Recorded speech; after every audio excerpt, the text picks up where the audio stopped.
Welcome to a silver lined relaunch. And on this show, I am so excited to welcome back my first person that I have welcomed a second time around, Mr. John Assaraf.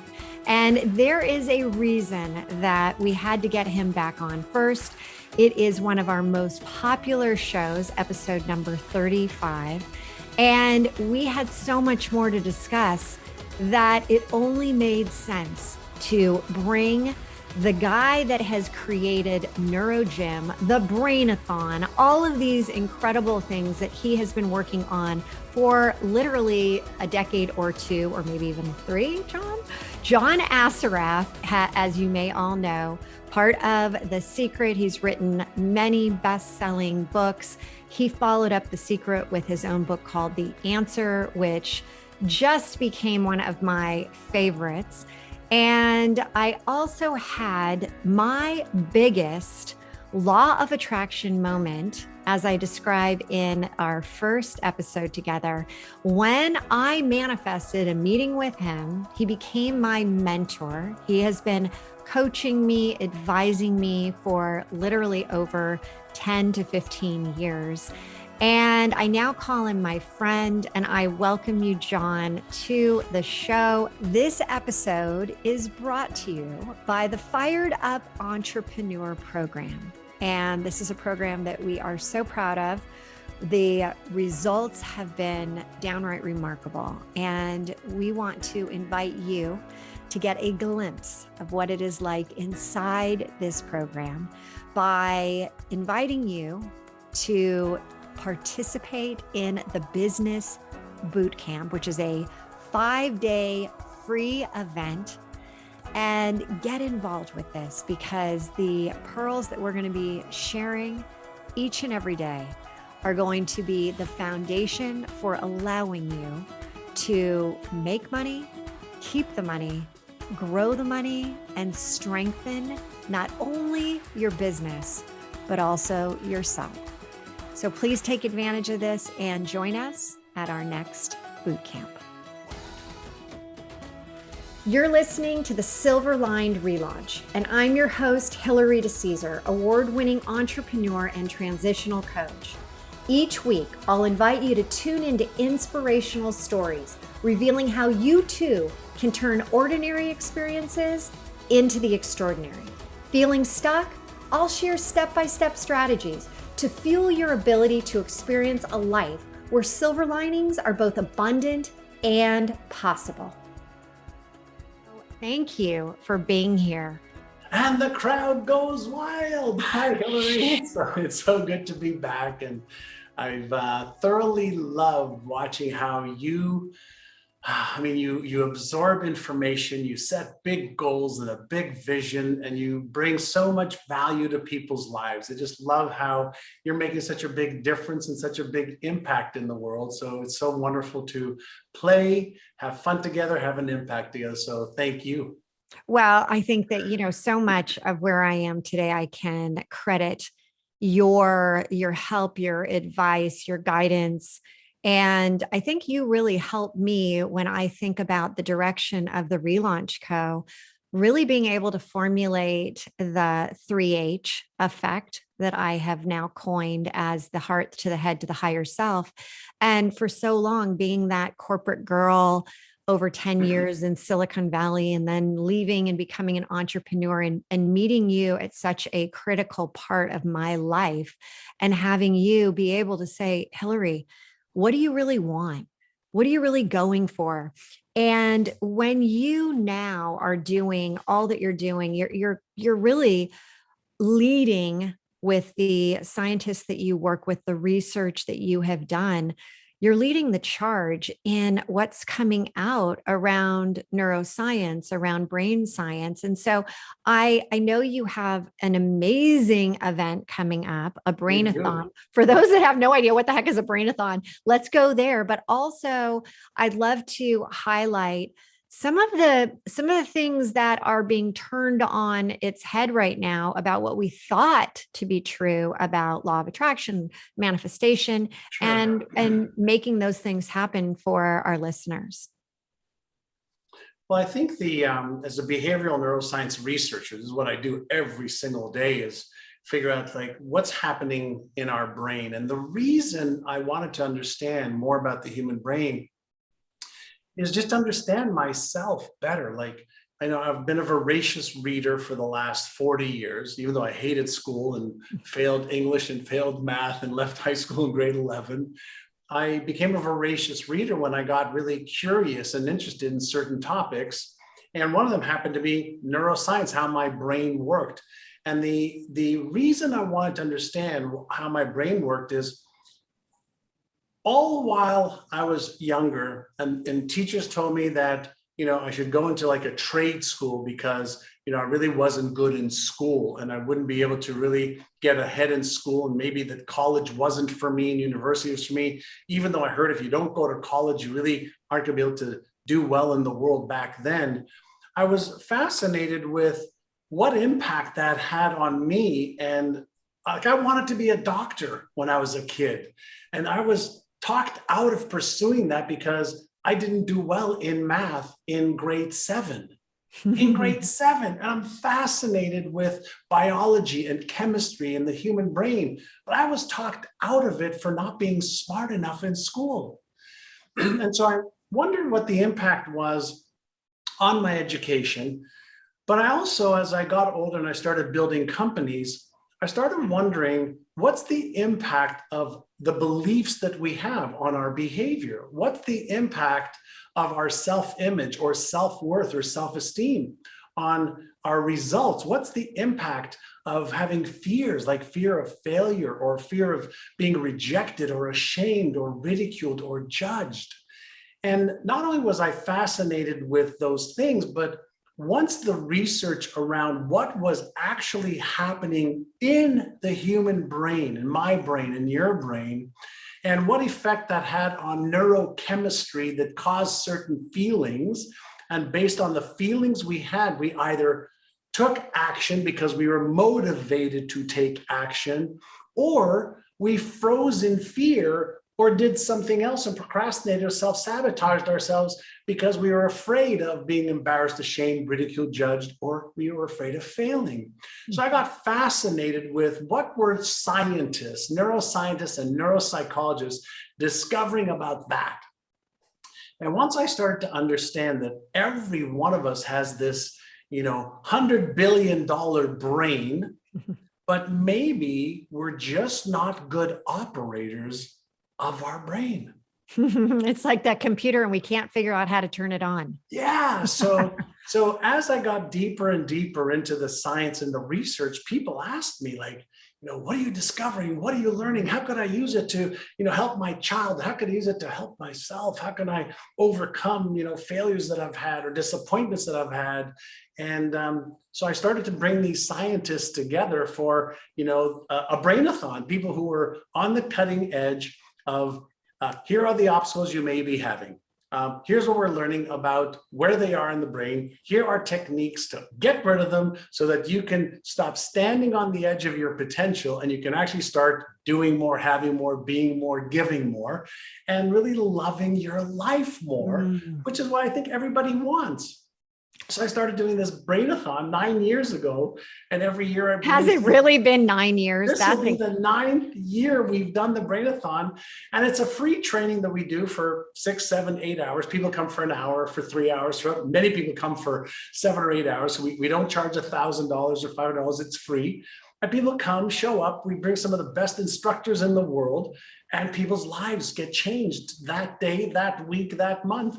And so it's just been a fun way to give back and to make a difference. You know why I love it so much? I remember the first time I attended, and I was there the entire time. I was so fascinated by the information. Yeah. And now as I said, you're constantly finding new things that are happening. You're tapping into, I remember way back when it was motivation as well as willpower is a finite amount. There's a finite. So by the end of the day, you're going to have, you're going to be exhausted. You're going to be flat on your back. And that makes sense because, you need to do everything in the morning. And then science came out and research came out that said, wait a second, it's like a thought that you're having that willpower. You don't have any willpower in the afternoon. And guess what? You end up having happen. You end up manifesting that you have no willpower. You have no, the ability to do more stuff. But every time I listen to your Brainathon, I learn something that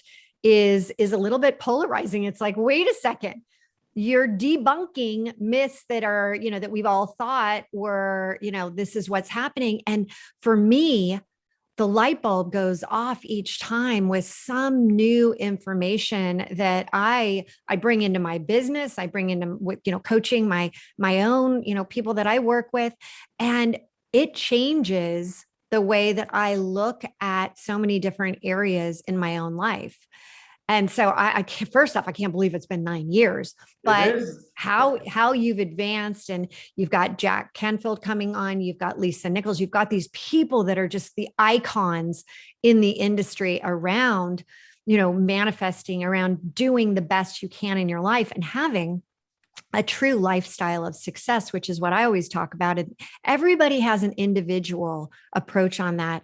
But can you help for those that are still trying to figure out, like, okay, I understand that there is a connection between your thoughts and what you can bring into your life, and then ultimately what you can bring into your business financially. Can you take us down that path a little bit? Because I know that's one of your major topics in this Brainathon.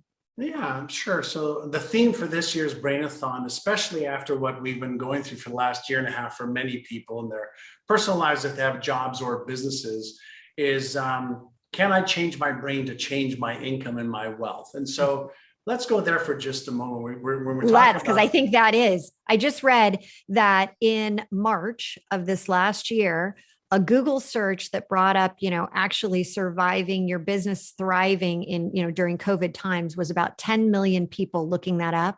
Yeah. And 2 weeks ago, it was 360 million people had looked that up. So your timing is exceptional. Yes. So behind me, for those who can see me, see behind me, we've got Einstein up there and Frankenstein's monster over there. And I also always have like a brain on my desk, a plastic brain on my desk to remind me. Those are just two parts of our brain. So let me explain. When we have thoughts, ideas, imagination around what we want to achieve, why we want to achieve it, how it will make us feel, whose life we can impact, whether it's our kids, our spouse, our charities that we love, whether we can take a beautiful trip, we can make a financial contribution, to a charity of our dreams, we activate the dopamine reward center in the brain, or the reward center that activates the dopamine, the feel-good neurochemical. If we share it with other people, we high five, we hug, and we talk about, oh my God, I'm so excited to do this and to try this and to start this and to pivot from this to that. And we share it, we release the oxytocin neurochemical, and we feel great. But then what happens the next day or the next week, where we procrastinate, we sabotage, we take 2 steps forward, only to waste half the day doing something that's not really a high impact activity. Like what? Why do we do that? So we're all sitting here saying, yes, tell us why we do that. Well, because that is success, the idea of success, the sharing of success, the emotionalization of how it will feel and how it'll transform our lives is exciting. And it's very, very sexy to us. But there's another part of our brain called the Frankenstein's monster that is lurking in the background doing this. Hey, Hillary, what if it doesn't work out? Psst, Hillary, what if you fail? Hillary, you're this persona out there of this powerhouse of a woman. If you fail, you might be embarrassed, ashamed, ridiculed. You might even be judged. Hillary, you might disappoint yourself. You might disappoint others who are relying on you. So this part of our brain is a real part of our brain as much as your hands are a real part of your arms. And so if we don't know how to navigate the positive, constructive, empowering side of our brain, When the destructive, disempowering, negative part of our brain activates as a protective mechanism, now we may have one foot on the gas wanting to go somewhere, but another foot on the brake saying, no, no, no, do this instead. Now, this simple explanation I just shared with you is exactly what's happening in our brain. And we have different parts of our brain to do different things for us. Now, let me give you a different frame. Imagine you get into your car and you want to go, let's say 1,000 miles from where you live right now. You want to drive there. If you can drive there, great. And you're driving, everything's going great. You know, it's a beautiful, spring day. There's a sun on your face. There's a breeze out in the air. It's beautiful. And all of a sudden, a light pops up on your dash. Have you ever thought about taking a hammer and hitting the light? Well, of course not. The light is just a signal that, hey, maybe you're low on air. Maybe the windshield wiper fluid's low. Maybe you're low on gas.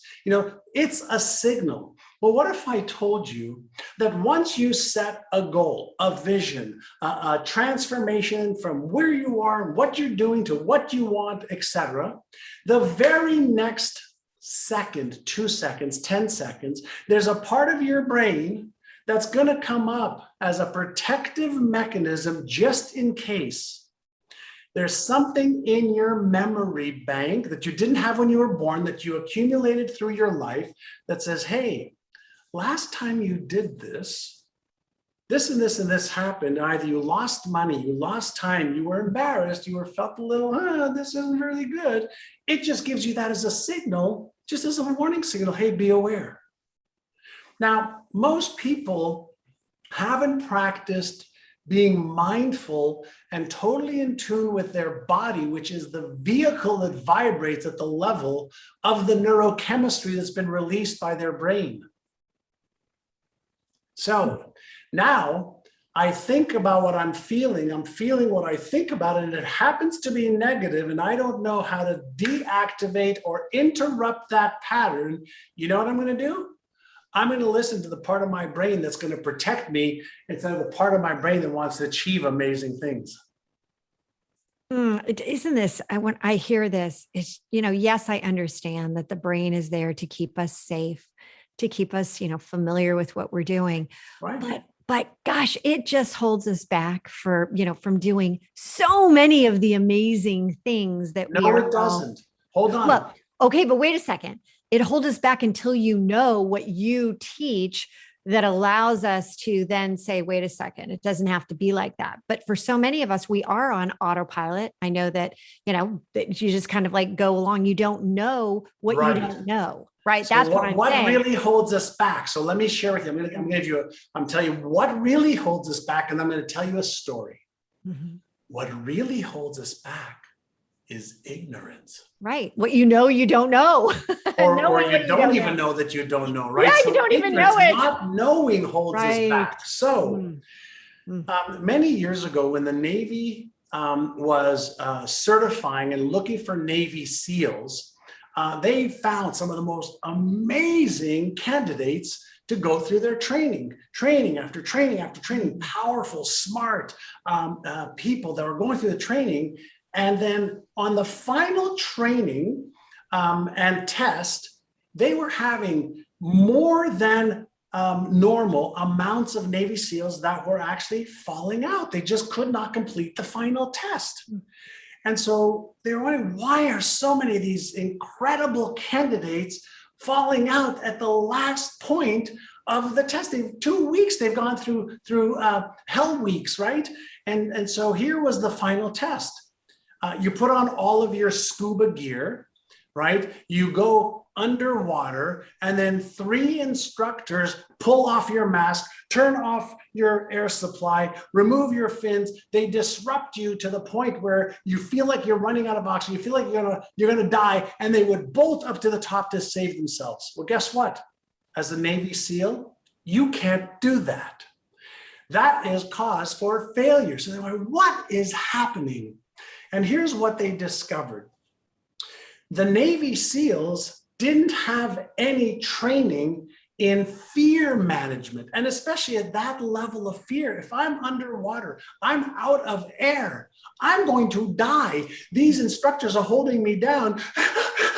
They were hyperventilating, they were panicking, which caused them to use up more oxygen. Blood flow was being removed from their left prefrontal cortex, the Einstein part of the brain that can think, to the Frankenstein's monster part of the brain, which was exacerbating their fight, flight, freeze mechanisms, and they were bolting up. So here's what they did. Now that we know that there's too much cortisol and epinephrine in their bloodstream, because they would take and measure what's going on, they said, what if we just taught them awareness skills around enormous amounts of stress? We practiced those scenarios so that if those scenarios happened, they would be able to be calm so they could respond instead of stressed to react. So they taught them calm to respond versus stress and react. Calm to respond, okay, is a totally different nervous system and totally different part of our brain than the reactive automatic part of our brain. Do you know what happened? 80% of the ones that failed before were able to succeed. One awareness, one level of awareness, a little bit of training, and more passed than failed. So there's nothing wrong with fear. Fear is not your enemy, right? Fear is not your enemy. Fear could be one of your very, very, very best friends, and actually your fuel for success. But if you're not investing any time on mental control, on emotional control that drives behavior, you're a victim. You're a victim of your lack of training. You're a victim of your lack of knowledge. You're a victim of your lack of skills. And that means you're going to be a victim of your outside world versus being in control, in command, directing your own ship towards where you want it to go. So it's not the circumstances, right? Stress happens when the demand exceeds your current capacity. Let me repeat. Stress happens when the demand exceeds your current capacity, not your potential, your current capacity. So if your current capacity to have mental control is here, and what you need is this to achieve your goal, when would now be a good time to upgrade your mental control? If you don't have the ability, because you haven't been trained or even know that you can have emotional control, emotions are triggered by your subconscious mind.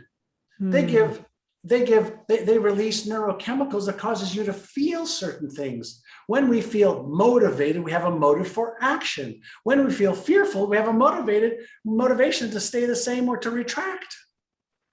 Calm to respond. And then that awareness, just, right. I mean, wow. Once you start to really lean into that and start to understand that there are ways to get through. And I love you stop looking at fear as anything but almost like guiding you. And it's a signal. Yeah.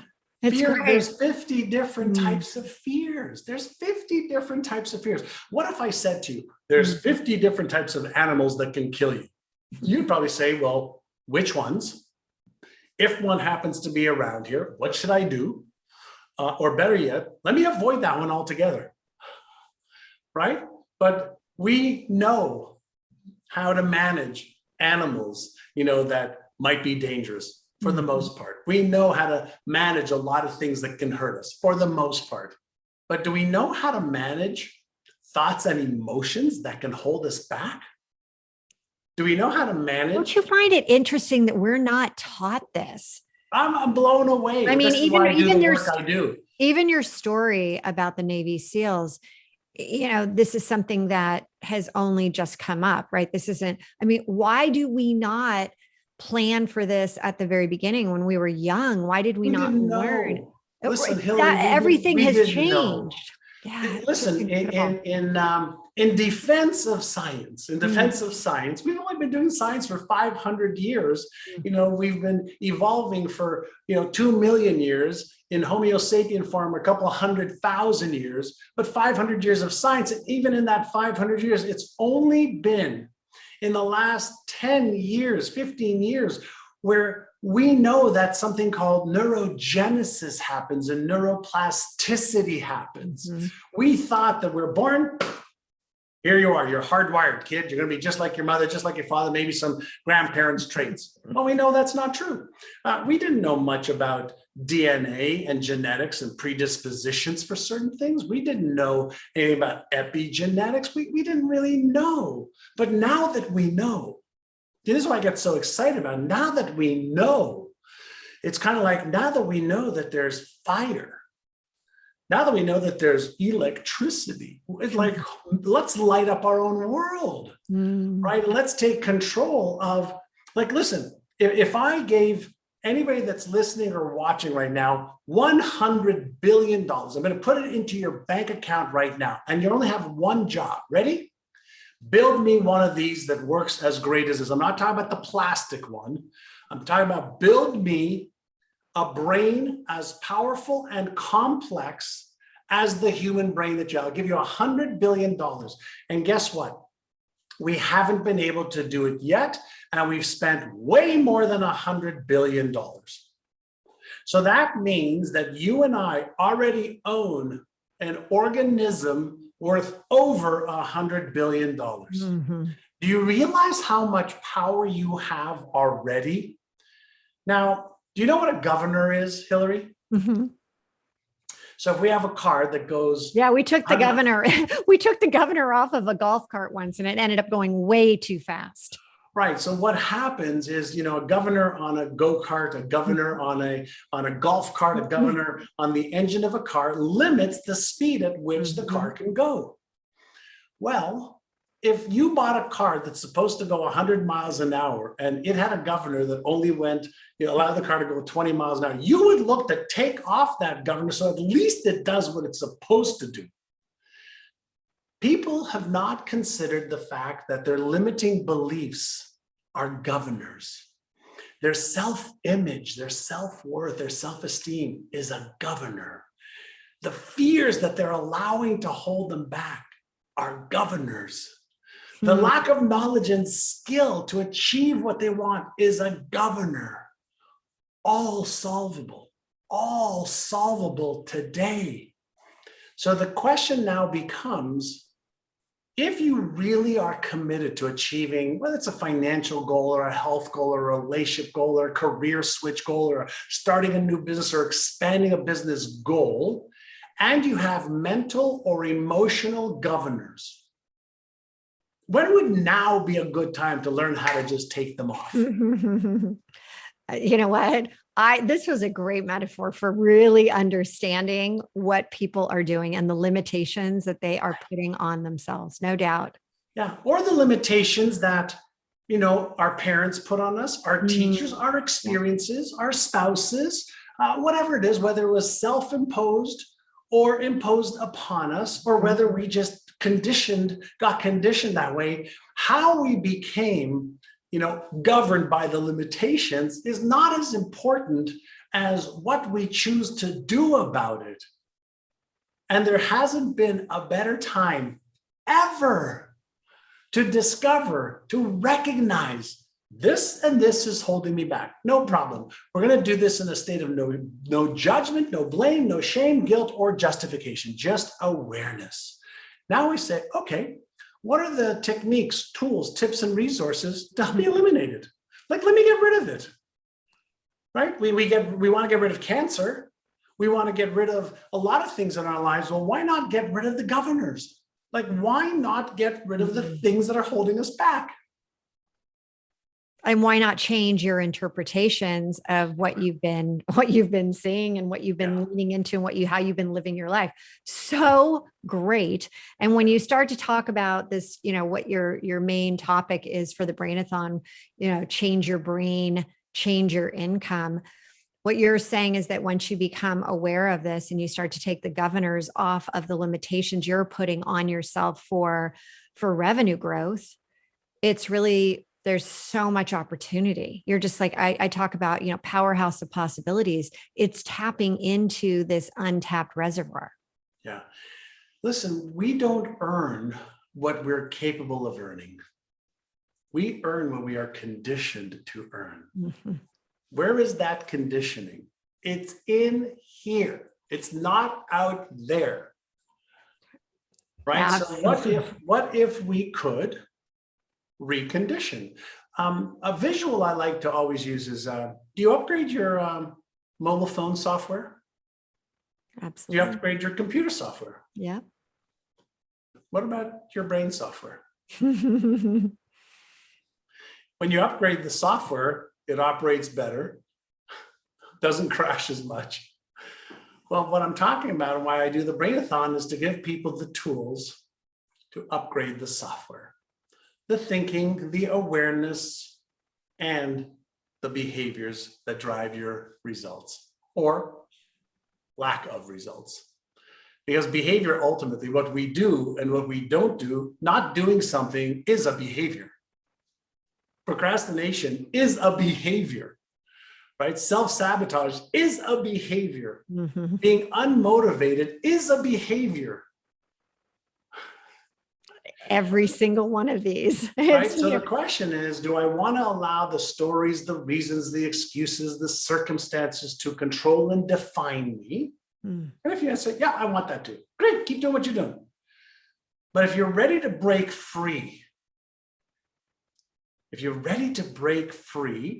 and be happier, healthier, wealthier, have more impact, more contribution, more happiness, more of everything that you want, expand your awareness and your skills, because it's all available for you.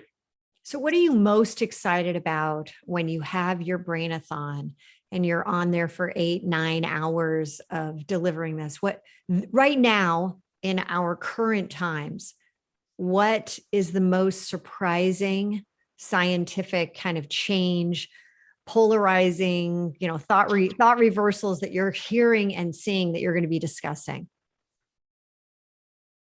There is something we've recently discovered, just like, the computer world has networks that the computers all connect to.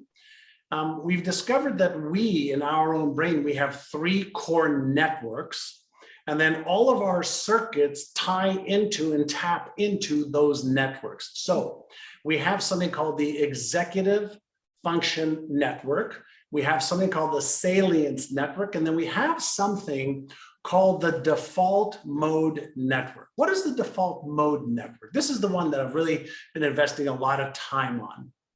And the executive functioning network really is the Einstein part of our brain, the CEO, the executive director. But the default mode network, just as it sounds, this is what we default to all the time. Mm. I like to refer to it as, that is my automatic self. Mm. So when you're on autopilot, you're just doing your thing. I just default to that all the time. I default to this way of thinking. I default to this way of feeling. I default to these stories. I default to these excuses. I default to these results. I default to these behaviors. I default to everything. Everything is creature of habit. So the default mode network is my creature of habit network. So the area that I really get excited about is showing people that, based on the science of neuroplasticity and the science of change, we now know how to reset, recalibrate, reshape that default mode network faster and easier than ever before. Not fast and easy, faster and easier. So I don't care if you're 19 or 90. When you understand how to, no differently than, if you want to renovate your kitchen, it doesn't matter if you're 19 or 90. If you know how to and you want to, you can. Mm-hmm. So when we're dealing with the brain and we're getting more of the instruction user's manual of how to, that's the most exciting thing for me. And we've had people on the Brainathon in their 80s that were on the verge of bankruptcy and not making any money, making $250,000. We've also had people in their early 20s making millions of dollars in the next 12 months. We've had entrepreneurs go on to build multi-million-dollar companies. We've had every walk of life, people that come on the brand go, oh my God, I didn't know that. I can do this now. And so no longer do they feel like they're victims of past traumas or current circumstances. And when you can give somebody control, now I can take control and I can achieve this because now I know how. Boom, light goes on. And motivation is very, very short-lived. Mm-hmm. Right? Motivation to me is like going out to the sun and getting a little bit of color on your skin. A couple of days later, it's gone.